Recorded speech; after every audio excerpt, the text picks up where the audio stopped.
You have been taught to believe that you are free because no master openly holds a whip above your back. You have been told that freedom lives in the ballot box, in the marketplace, in the illusion of choice between one employer and another.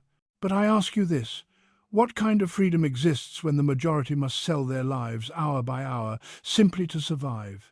What kind of liberty is this, where the worker is free only to starve or submit? From this contradiction begins all honest analysis of modern society. Look around you. Wealth has never been so abundant, yet misery persists. Technology has multiplied human productive power beyond imagination, yet millions toil longer than ever. This is no accident. This is not a failure of morality or effort. It is the logical outcome of a system built upon exploitation. Capitalism does not serve humanity, it consumes it. It transforms living labor into a mere instrument for the accumulation of dead wealth. It does not ask what people need, it asks only what can be sold. Under capitalism, the worker is reduced to a commodity. Like coal or iron, human labor is bought at the lowest possible price and consumed until exhausted. The worker creates value far greater than the wage they receive. Yet this surplus, this stolen time, this stolen life is seized by those who own the means of production. This theft is legal, it is normalized. It is even celebrated as success. But let us name it clearly. Profit is unpaid labor. The ruling class tells us this system is natural, eternal, unchangeable. They say inequality is the result of talent, ambition, or fate, but history exposes this lie. Every mode of production, slavery, feudalism, capitalism, once appeared permanent, ordained by nature or God, and every one of them was born, developed, and eventually shattered by class struggle. Society does not move forward through harmony, but through conflict between those who produce and those who appropriate. The modern state, far from being a neutral guardian of the common good, is merely the organized power of one class over another. Its laws, its police, its courts exist to protect property, not people. When the worker protests hunger wages, the state calls it disorder. When the poor demand bread, they are met with batons.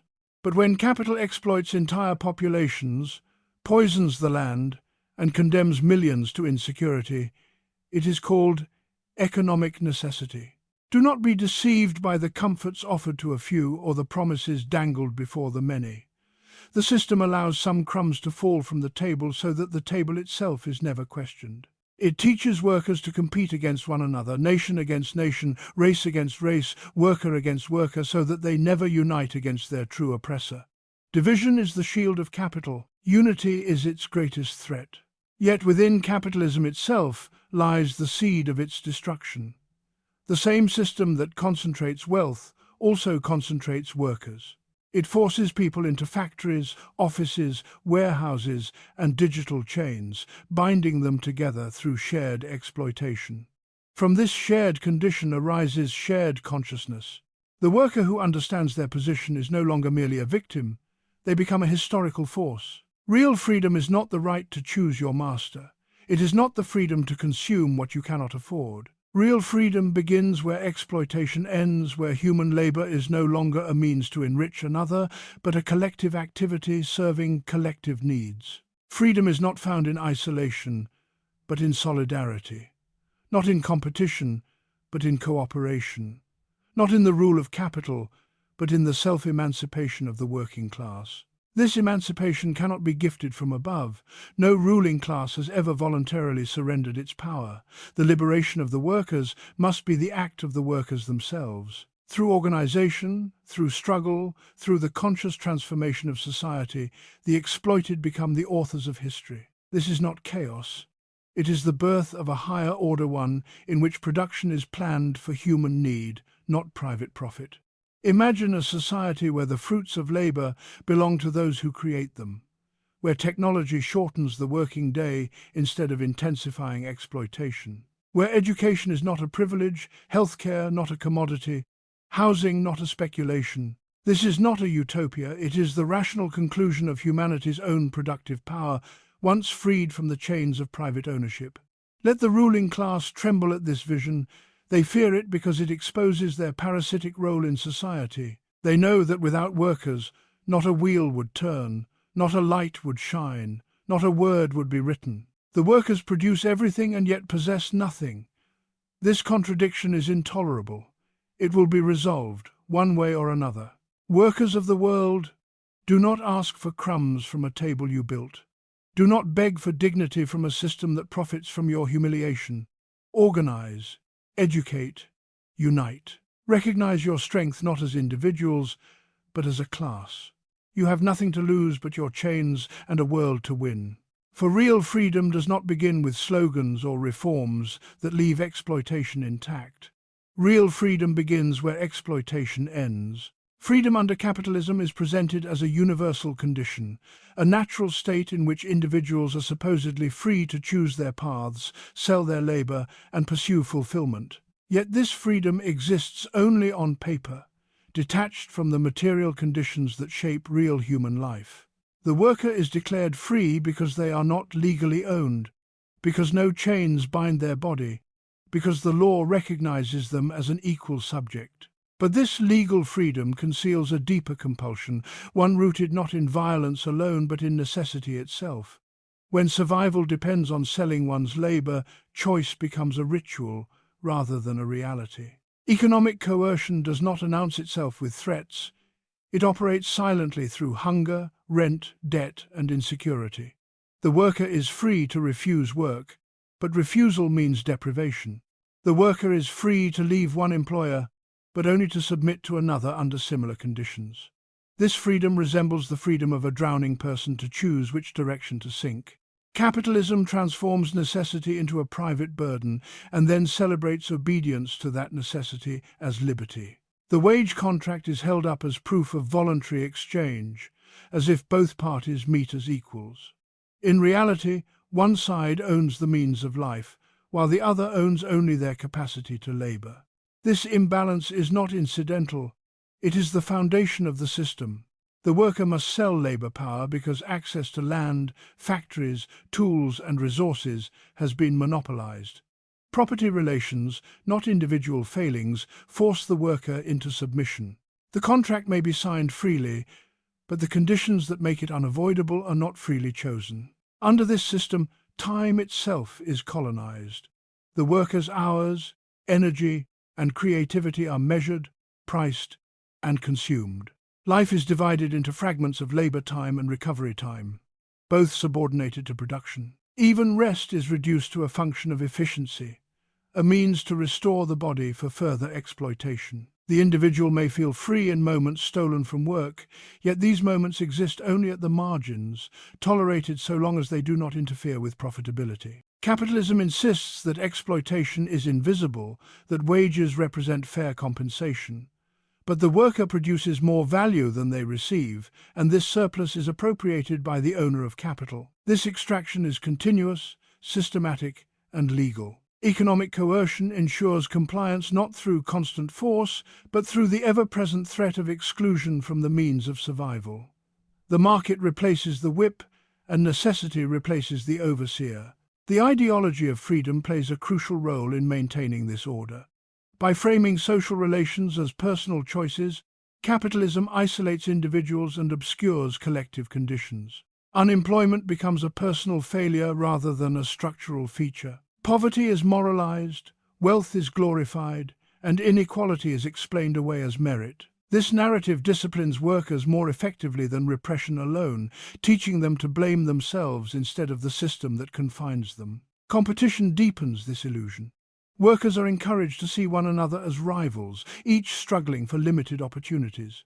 This rivalry fragments solidarity and disguises shared exploitation. The fear of replacement, intensified by unemployment and precarity, disciplines labor more efficiently than direct command.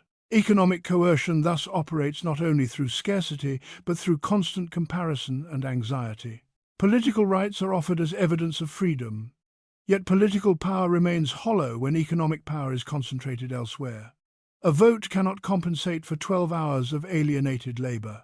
Formal equality before the law does not erase material inequality in daily life. As long as the conditions of production are privately controlled, political freedom remains constrained by economic dependence. True freedom cannot exist where human activity is subordinated to profit. As long as people must sell themselves to live, freedom remains conditional, partial, and fragile. The illusion persists because it is useful, because it legitimizes exploitation while presenting it as choice, because it turns necessity into virtue and obedience into independence, because it teaches people to experience coercion as normal life, because it reduces social domination to an individual transaction, because it masks power behind contracts and compels submission without ever admitting that submission is demanded. Profit is treated in capitalist society as a natural reward for intelligence, risk, and innovation. Yet this belief collapses the moment we examine how profit is actually produced. Wealth does not emerge from ideas alone, nor from ownership, nor from circulation in the market. It is created in production, through human labor applied to nature and tools. Without labor, machines stand idle, factories fall silent, and capital remains inert.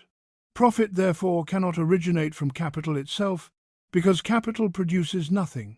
It originates from the labor of workers, from the portion of their work that is taken without equivalent return. The worker sells labor power for a wage that appears to represent fair exchange. In reality, this wage covers only the cost of survival, not the full value created by labor. During the working day, the laborer produces value equal to their wage in part of the day, and continues working beyond that point. The remainder of the day produces surplus value, which is appropriated by the capitalist. This surplus labor, unpaid yet extracted, is the source of profit. Exploitation is not an exception within capitalism, it is its organizing principle. The legal framework of capitalism disguises this extraction by presenting it as voluntary agreement. Contracts, property rights, and labor laws give exploitation the appearance of legitimacy. The law recognizes the capitalist's ownership of the means of production, and therefore recognizes their claim to the surplus produced within them. What is taken from the worker is not recognized as theft, because the system itself defines theft in a way that excludes exploitation. Legality becomes a moral shield, transforming appropriation into entitlement. This process is often defended by pointing to investment, risk, or management. Yet these functions do not generate value. They merely organize or distribute it. Risk explains uncertainty, not profit. Management coordinates labor but does not replace it. Ownership, by itself, produces nothing. The capitalist's income flows not from personal contribution to production, but from control over access to it.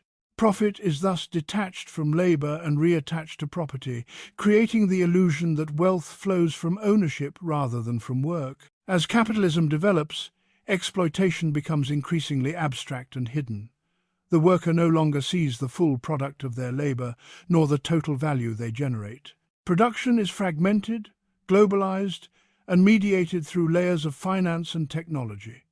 This distance makes exploitation appear less personal, less violent, more technical. Yet the underlying relation remains unchanged. The worker still produces more than they receive, and the surplus still accumulates elsewhere. The growth of productivity does not eliminate exploitation, it intensifies it. As machines increase output, the share of surplus value expands. Workers are expected to produce more in less time, while wages remain constrained. Technological progress, rather than liberating labor, often deepens dependency by displacing workers or increasing control over their activity. Profit rises not because exploitation disappears, but because it becomes more efficient. Legalized exploitation also shapes global relations. Wealthy nations extract surplus labor from poorer ones through unequal trade, debt, and corporate domination. Workers in the periphery labor under harsher conditions, producing cheap goods that sustain consumption elsewhere. The profits realized in corporate centers depend on global systems of unpaid or underpaid labor, enforced not only by markets, but by political and military power. Exploitation thus extends beyond the workplace into the structure of the world economy. The ideology of profit teaches workers to admire what oppresses them. Success is defined by accumulation, not contribution. Those who profit most from unpaid labor are celebrated as visionaries, while those whose labor sustains society remain invisible. This reversal of reality obscures the true source of wealth and prevents recognition of exploitation as a social relation rather than an individual injustice. As long as profit depends on unpaid labor, exploitation remains unavoidable. Reforms may regulate its excesses, soften its appearance, or redistribute a fraction of its results, but they cannot abolish its foundation. A system built on surplus extraction cannot be humanized without being transformed. Legal recognition does not change the substance of exploitation, it merely stabilizes it. Profit continues to grow from labor that is never fully compensated, from time that is taken but never returned, from lives spent producing wealth they will never control. The state presents itself as a neutral guardian standing above society, an impartial referee balancing competing interests for the common good. Yet this image dissolves once the material foundations of the state are examined. The state does not emerge from abstract reason or collective morality, it arises from concrete social relations, from a society divided by class antagonisms. Where irreconcilable economic interests exist, an apparatus becomes necessary to manage, contain, and ultimately preserve the dominance of one class over another. The state is that apparatus. In societies divided between those who own the means of production and those who must sell their labor, political power cannot be separated from economic power. Laws, institutions, and administrative structures are shaped by the needs of the ruling class, even when they appear universal. Property rights are protected with the utmost seriousness, while violations of human need are tolerated as unfortunate necessities. This asymmetry is not accidental. It reflects whose interests the state exists to serve. The state enforces order, but order is never neutral. It enforces the order of property relations, wage labor, and accumulation. When workers obey, the state appears distant and benign. When they resist, strike, or organize, the state reveals its true function. Police, courts, and prisons are mobilized not to defend abstract justice, but to restore the conditions necessary for exploitation to continue.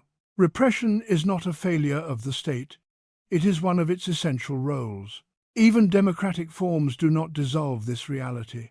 Elections allow citizens to choose representatives, but not to choose the economic structure within which those representatives must operate. Political parties differ in rhetoric, yet converge in their commitment to protecting capital, investment, and market stability. Policies that threaten the foundations of property are dismissed as unrealistic, dangerous, or illegal. The range of political possibility is thus confined within boundaries set by ruling class interests. The state's claim to universality masks its class character. It speaks in the name of the nation, the people, or public order, as if society were a harmonious whole. But beneath this language lies a reality of unequal power. Tax systems burden labor more reliably than capital. Public funds rescue banks while social services are cut. Crises created by speculation are resolved by disciplining workers, not by dismantling the structures that cause them. The state manages contradictions without resolving them, always in favor of accumulation. Education, law, and bureaucracy further reinforce this dominance. Schools teach obedience to authority and respect for property as moral virtues. Legal systems treat exploitation as contractual agreement rather than coercive necessity. Bureaucratic procedures depoliticize inequality, transforming social violence into administrative routine. Through these mechanisms, ruling class power becomes normalized, embedded in everyday life, experienced not as domination but as order. The state also plays a crucial role in dividing the oppressed. By organizing people primarily as citizens rather than as workers, it fragments class solidarity along national, legal, and cultural lines. Borders regulate labor mobility while allowing capital to flow freely. National identity is mobilized to redirect anger away from exploitation and toward imagined enemies. In this way, the state preserves ruling class power not only through force but through ideology. At moments of crisis, the true nature of the state becomes unmistakable. When profits are threatened, emergency powers are invoked, rights are suspended, and violence is justified in the name of stability. The language of law gives way to the language of necessity. What is revealed is not a deviation from the state's function, but its core purpose: to defend existing relations of power against transformative change. The working class often appeals to the state for protection, reform, and justice, and at times concessions are granted. These concessions are not gifts of neutrality, but strategies of preservation. Reforms are introduced to stabilize the system, to prevent revolt, to adapt exploitation to new conditions. The state yields only what it must and retracts those gains when conditions allow. Its apparent generosity is tactical, not emancipatory. As long as society remains divided into classes, the state cannot stand above them. It is shaped by the dominant class and serves its long-term interests, even when it intervenes against individual capitalists. Its independence is relative, never absolute. The illusion of neutrality persists because it is necessary for legitimacy, because domination is more effective when it is unseen, because power that presents itself as universal is harder to challenge, because the state appears as an arbiter while functioning as a guardian of exploitation, because behind every law protecting order stands the silent demand that existing relations remain untouched, because the machinery of governance ultimately rests upon the preservation of a social structure that benefits a few at the expense of the many, because the authority of the state is inseparable from the material interests it was historically formed to defend, because its institutions, practices, and limits all point back to the same foundation of class power, maintained through consent when possible and coercion when necessary, because in every decisive moment the state reveals whose side it is on and whose lives are considered expendable. Because the domination it organizes does not announce itself as domination but as necessity, legality, and reason, because the state remains what it has always been under class society, an organized force standing over the masses, securing the conditions under which ruling class power can continue to reproduce itself through law, administration, ideology, and violence, because its true function cannot be understood apart from the economic relations it protects and the social hierarchy it stabilizes through every instrument at its disposal. Because it exists not to abolish domination but to manage it, regulate it, and defend it against those who would dare to imagine a society beyond it. Class struggle is not a theory imposed upon history but a pattern revealed through it. From the earliest forms of organized society, human communities have been divided by their relation to production, by who controls resources and who labors to transform them. These divisions generate opposing interests that cannot be reconciled through goodwill or moral appeals. History advances not through harmony, but through conflict rooted in material conditions. Every social order carries within it antagonisms that eventually force transformation. In ancient societies, the struggle between slave and master shaped the structure of production, law, and culture. Slavery was not merely a moral failing of the past, but a specific economic system that organized labor through direct domination. Its eventual breakdown did not occur because masters became enlightened, but because the system reached limits it could no longer overcome. Resistance, revolts, and the inability to sustain productivity under coercion eroded its foundations and gave way to new relations. Feudal society replaced slavery with a different form of exploitation, binding peasants to land controlled by lords. Here, too, class struggle defined historical movement. The peasantry resisted through revolts, refusals, and gradual erosion of feudal obligations. As trade expanded and productive forces developed, a new class emerged within the old order. The bourgeoisie challenged feudal privileges not in the name of equality, but in pursuit of its own economic power. The collapse of feudalism was the outcome of prolonged conflict between declining and ascending classes. Capitalism itself was born through struggle. The rise of wage labor required the violent separation of workers from land and communal resources. Enclosures, colonial plunder, and state force created a class of propertyless laborers, compelled to sell their labor power. This transformation was not peaceful or accidental. It was imposed through coercion and resistance. The bourgeois revolutions that proclaimed liberty and equality were also class revolutions that secured new forms of domination. Under capitalism, class struggle takes on new forms but remains central. The conflict between capital and labor is embedded in daily life. in the workplace, in wages, in hours, in conditions of existence. This struggle is not always visible as open revolt. It often appears as negotiation, compromise, and regulation. Yet beneath these forms lies an irreconcilable contradiction between those who profit from labor and those who perform it. Economic crises expose this contradiction with particular clarity. Periodic breakdowns are not external shocks but expressions of internal tensions. Overproduction, unemployment, and poverty coexist with abundance, revealing the irrationality of a system driven by profit rather than need. In these moments, class struggle intensifies as workers resist bearing the costs of crises they did not create, and ruling classes mobilize the state to preserve their position. Ideology seeks to obscure this struggle by presenting social relations as natural, eternal, or individual. Class antagonism is reframed as personal failure, cultural difference, or technical necessity. Yet struggle persists despite these narratives, because it arises from lived experience. Workers feel exploitation not as an abstract concept, but as exhaustion, insecurity, and alienation. Consciousness develops unevenly, but material conditions continually push conflict back into view. History does not move automatically toward liberation. Class struggle can result in progress or regression, transformation or barbarism. Outcomes depend on organization, consciousness, and the balance of forces. The ruling class uses its control over institutions, culture, and violence to maintain dominance, while the oppressed must build collective power to challenge it. Struggle is therefore not only structural but political, shaped by choices and strategies within material limits. The working class occupies a unique position in this process.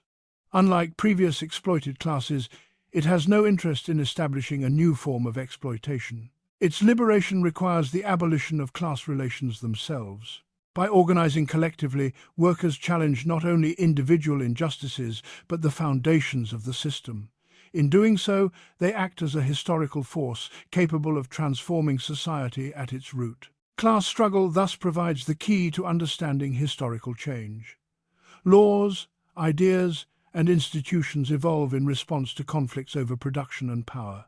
What appears as gradual reform or sudden rupture is the outcome of accumulated tensions and confrontations between classes with opposing interests. History is not shaped by isolated individuals or abstract principles, but by masses of people acting within conditions they did not choose, pushing against limits imposed upon them, testing the stability of existing relations, exposing contradictions that can no longer be contained, because every society based on exploitation generates resistance, because domination inevitably produces opposition, because as productive forces develop they outgrow the social relations that constrain them, because the struggle between classes is woven into the fabric of social life.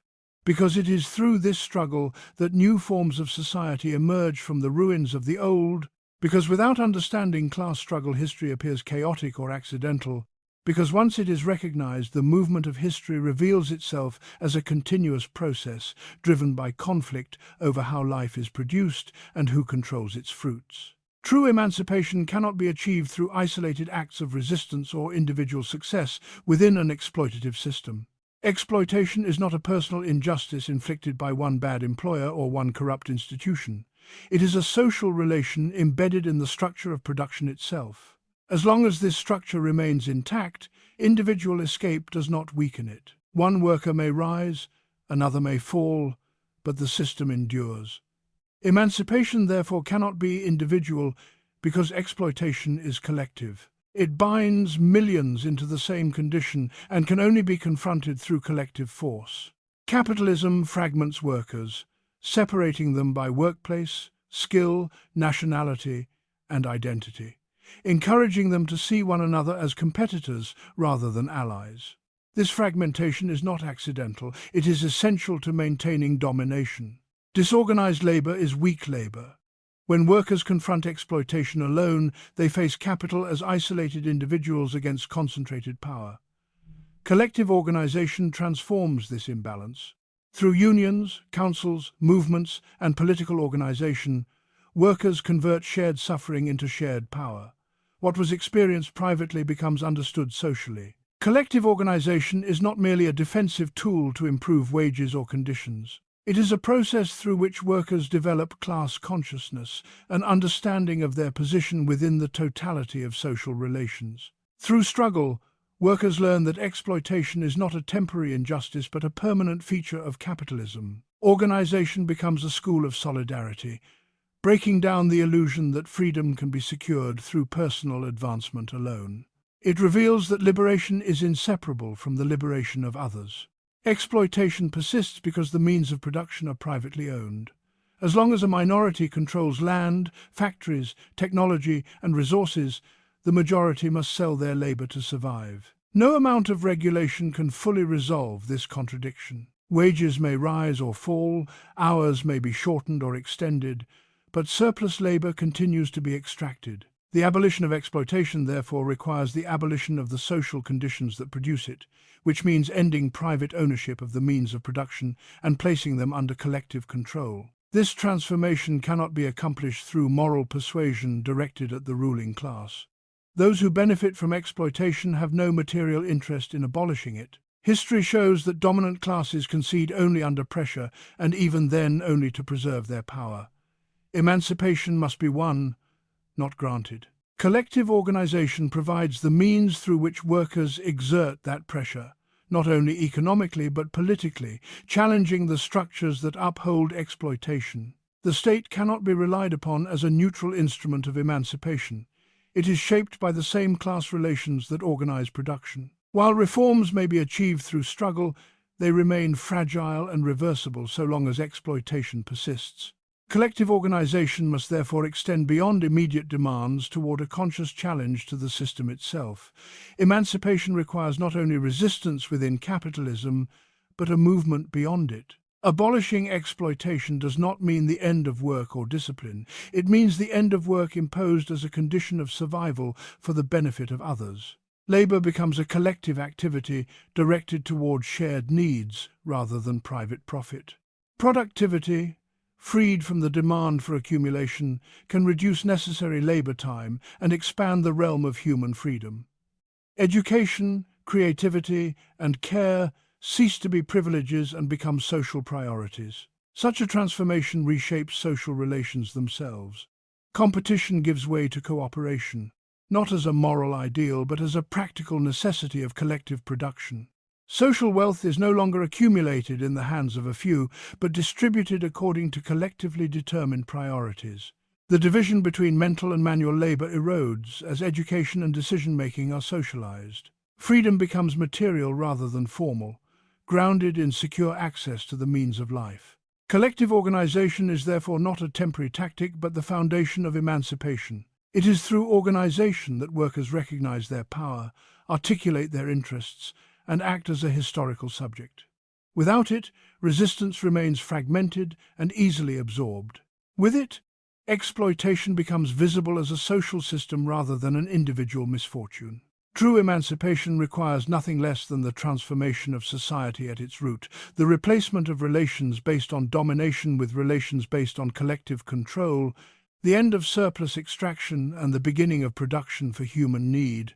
The dissolution of class divisions that pit people against one another, the emergence of a social order in which freedom is no longer defined by the market, but by the capacity of people to shape their own lives together, because exploitation cannot be abolished by isolated acts, because power concedes nothing without organized force, because liberation is not a gift, but a collective achievement forged through struggle, because only when workers act together do they become capable of dismantling the structures that bind them, because emancipation begins not with individual escape, but with collective transformation of the conditions that make exploitation possible. The truth revealed through this analysis is not abstract theory, but lived reality. Freedom cannot coexist with a system that survives by draining life, time, and creativity from the many to enrich the few. As long as labor is treated as a commodity and human beings as instruments of profit, every promise of liberty remains hollow. Capitalism may speak the language of rights, opportunity, and choice, but beneath its words lies compulsion enforced by necessity and protected by power. History makes one fact unmistakably clear.